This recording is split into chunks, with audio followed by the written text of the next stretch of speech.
Hey everyone, welcome back to the channel. So today we're doing a deep dive into the iPhone 15 Pro Max after 6 months of real world use. Now you might be wondering, is this phone like truly worth the hype and its hefty price tag? Well, I've got some surprising insights for you, both good and bad, because my channel is all about the truth and no sugarcoating. From stunning features to unexpected disappointments, I've experienced it all, and if you're considering buying this phone or just curious about its long-term performance, stick around because you won't want to miss this. I'll go ahead and leave some timestamps down below, so if you guys want to jump around the video and watch the sections that matter to you the most, you can. First up, let's start with how the phone has held up. So what you're looking at is actually my new iPhone 15 Pro Max, because the one I had fell and I cracked my display along with my 5G antenna, which, by the way, is glass. I didn't know that, but I guess I do now. Now the drop itself wasn't anything crazy, and it kind of took me by surprise because I drop a lot of my phones because I never wear a case because that's just the person that I am, and none of them cracked. Maybe it was just bad luck. But anyway, I did go to the Apple store and I walked away with a brand new iPhone 15 Pro Max within 30 minutes or so. Apple Care is a champ, and it's a part of owning an iPhone or really any Apple products. Apple is just really good at, Apple customer service. I mean, I think they're pretty much rated like almost #1, I believe. But yeah, it's a part of owning an Apple device. So what about the battery life? Well, it's fine. Even though this iPhone only has like 16 or so charging cycles, the battery life is only around 5 to 6 hours of screen on time. I don't really know, why or what is eating up this much battery life. So, I only use it for things like social media, texting, YouTube, and just very basic tasks. I do miss the days of the larger iPhones lasting like 8 to 9 hours of screen on time, which is why, if you travel a lot or, if you're a person that's really kind of out and about, I really do recommend using a power bank with this phone. Now this one is the Anker Prime power bank, and it's basically the ultimate solution for reliable power on the move. So whether you're catching a flight, you're working from a cafe, or you're just commuting, the Anker Prime kind of ensures you never run out of power, so you don't have to worry about, finding an outlet to charge your device, or you don't have to worry about your device just dying in the middle of a busy day. So you have 250 watts of multi-device fast charging, so you can, boost your MacBook Pro 16-inch to 50% in just 28 minutes. Yeah, that's right. And just in less than half an hour, you're back to being fully productive throughout the entire day. Equipped with 2 USB-C ports and 1 USB-A port, this power bank is a powerhouse, pun intended, for all of your devices from laptops to smartphones. I mean, imagine charging your laptop, your phone, and your tablet all at once wherever you are. Now, the Anker app does enhance your experience with the power bank, allowing you to locate your power bank with sound alerts, access real-time charging stats on your charging process, and optimizes your device's battery life with smart charging features.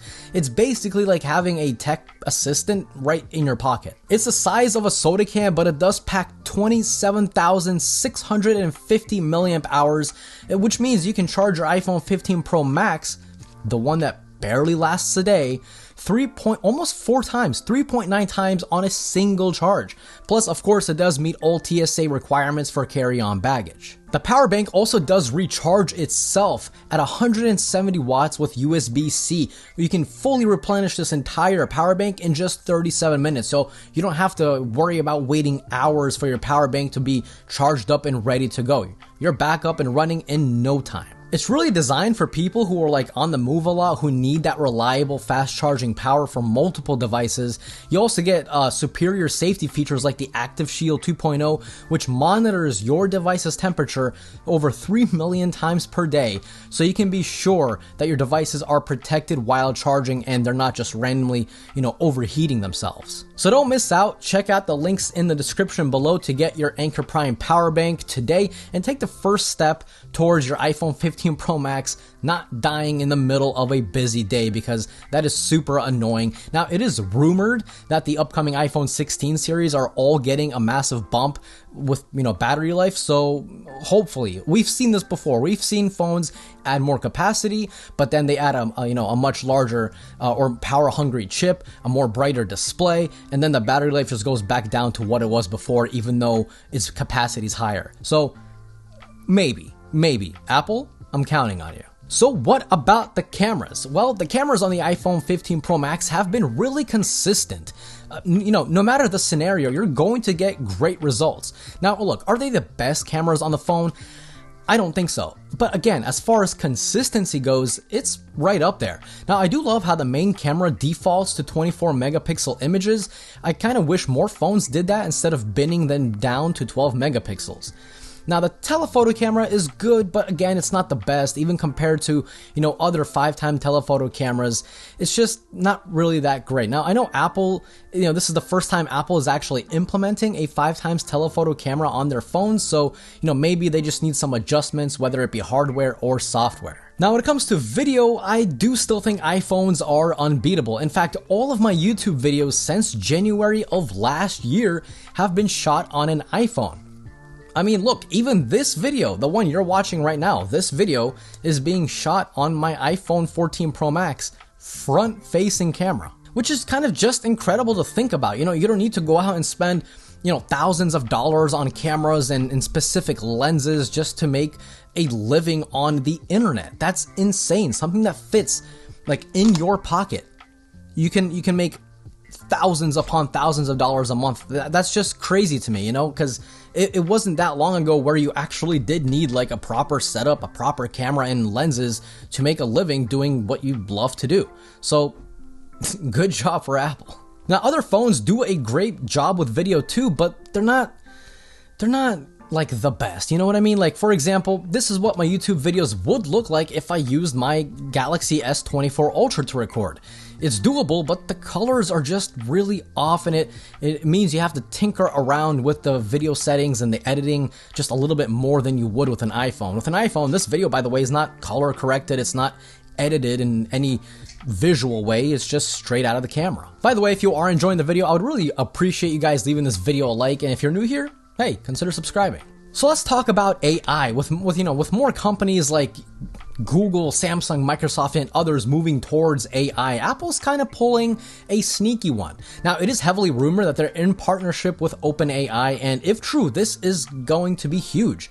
But you must know it's also rumored that a lot of the on-device AI features will require an iPhone 15 Pro and newer. Now, this is most likely due to the RAM being larger on the iPhone 15 Pro series compared to the standard iPhone 15, 8GB versus 6GB of RAM. So if you're maybe looking to buy an iPhone, if you do want those on-device AI features, make sure you're getting the iPhone 15 Pro or Pro Max instead of the 15. Now, I assume the iPhone 16 series, even the base models, will start with the 8GB of RAM, so no worries there.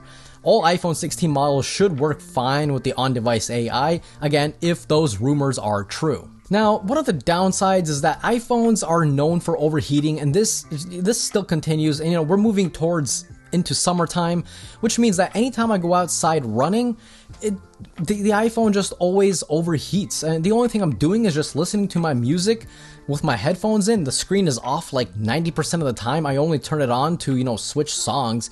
But the iPhone still lowers my brightness so much so that I can't even see the display.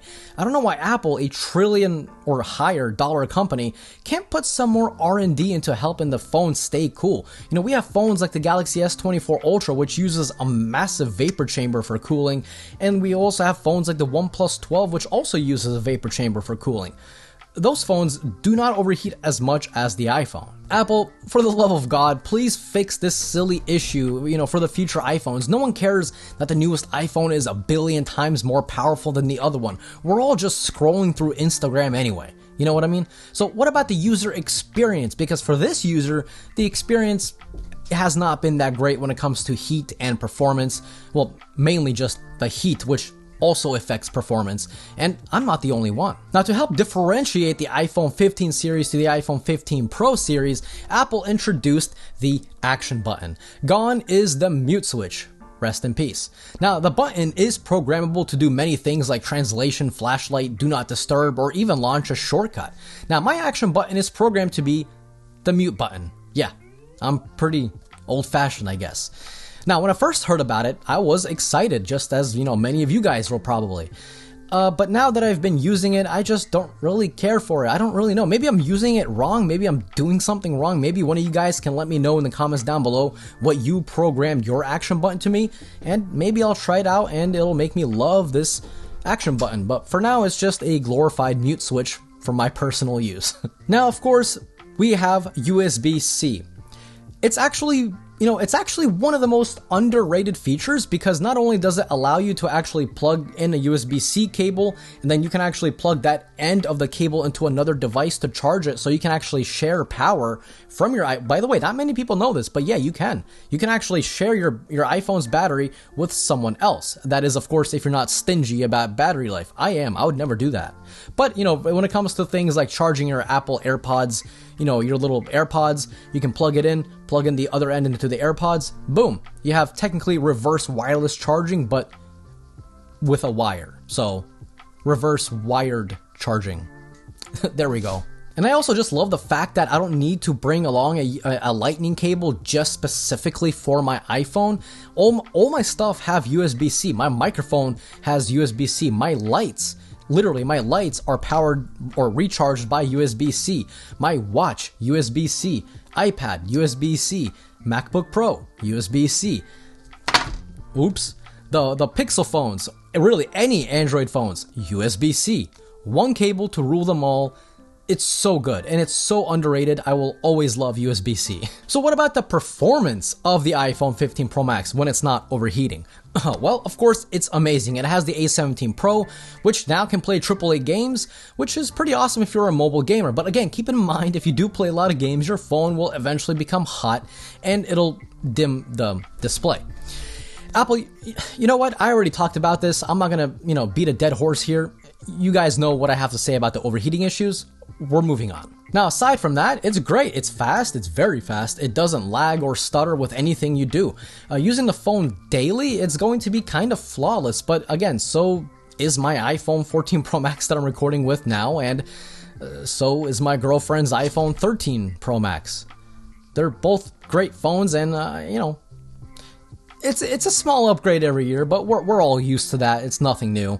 But of course, performance obviously is going to be a no-brainer. It's going to be amazing. I don't know, I guess, since all these new phones have come out with AI and everything, and better cameras, better cooling, the iPhone has just kind of become stale in comparison. They're not really pushing that boundary as they were years ago. They're kind of playing it safe, and, hey, I guess it works. iPhones sell millions upon millions of units every single year, so, who am I to judge? If it works, it works. Now, if you guys own the iPhone 15 Pro Max, or really just any iPhone, let me know your experience down below. Are you experiencing that annoying overheating issues? If you are, definitely let me know.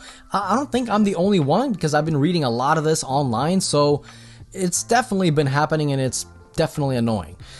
If you guys are new here, consider subscribing, and if you guys did enjoy today's video, definitely click that like button. It's absolutely free to do, but it helps me and the channel out a lot, and I always greatly appreciate it. And as always, this was Mark from Mark's Tech. Adios.